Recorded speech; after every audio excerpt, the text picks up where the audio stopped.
તો ગુજરાત વિધાનસભામાં આજે બજેટ રજૂ થઈ ગયું છે અને અત્યાર સુધીનું સૌથી મોટું 4,08,053 કરોડનું ઐતિહાસિક બજેટ રજૂ થયું છે.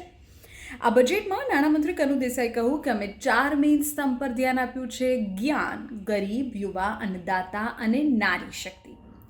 તો આ જે ચારેય સેક્ટર છે તેમાં શું ખાસ મળ્યું છે તેની વાત કરવી છે. મારે સૌથી પહેલાં આપણે સ્વાસ્થ્ય અને શિક્ષણની વાત કરી લઈએ આ વિડીયોમાં. સ્વાસ્થ્ય માટે શું ખાસ જોગવાઈ છે અને શિક્ષણ માટે શું ખાસ જોગવાઈ છે અને ફાળવણી થઈ છે. તો સૌથી પહેલાં આરોગ્યને લઈને વાત કરીએ.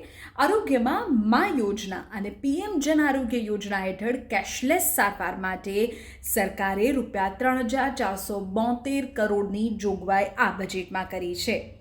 નાણામંત્રીએ કહ્યું કે 50 નવા ધન્વંતરી આરોગ્ય રથ પણ શરૂ કરવામાં આવશે.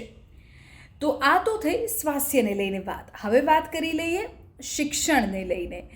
તો શિક્ષણમાં શિષ્યવૃત્તિમાં વધારો થયો છે. SC, ST અને OBC વિદ્યાર્થીઓ માટે પોસ્ટ મેટ્રિક શિષ્યવૃત્તિની વાર્ષિક આવક મર્યાદા 2.5 લાખથી વધારીને 6 લાખ કરી દેવામાં આવી છે કે જેથી એલિજિબલ વિદ્યાર્થીઓ જે છે જે 6 લાખની નીચે આવક ધરાવે છે તેઓને શિષ્યવૃત્તિ મળી શકે. નવી શાળાઓની જાહેરાત પણ થઈ છે. 926 નવી શાળાઓ PM શ્રી યોજના હેઠળ બનશે અને બાલવાટિકાથી ધોરણ 10 સુધીની આ જે સંકલિત શાળાઓ છે તે શરૂ થશે. શિક્ષણની વાત થઈ જ રહી છે તો તમને સેન્ટ્રલ લાઇબ્રેરી રાજ્યમાં બનવા જઈ રહી છે તેની વાત કરી દો. નમો સેન્ટ્રલ લાઇબ્રેરી બનશે જે રાજ્યના પાટનગર ગાંધીનગરમાં બનશે અને 100 કરોડ રૂપિયાનો ખર્ચ રાજ્ય સરકાર કરશે કે જેથી અતિ આધુનિક અને ડિજિટલ લાઇબ્રેરીનું નિર્માણ થઈ શકે.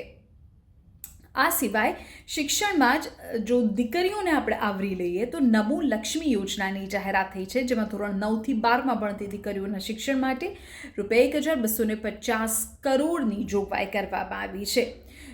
તો ખાસ તો સ્વાસ્થ્ય અને શિક્ષણને લઈને જે જાહેરાત થઈ છે તે આપને કેવી લાગી અમને કમેન્ટ કરીને કહેજો.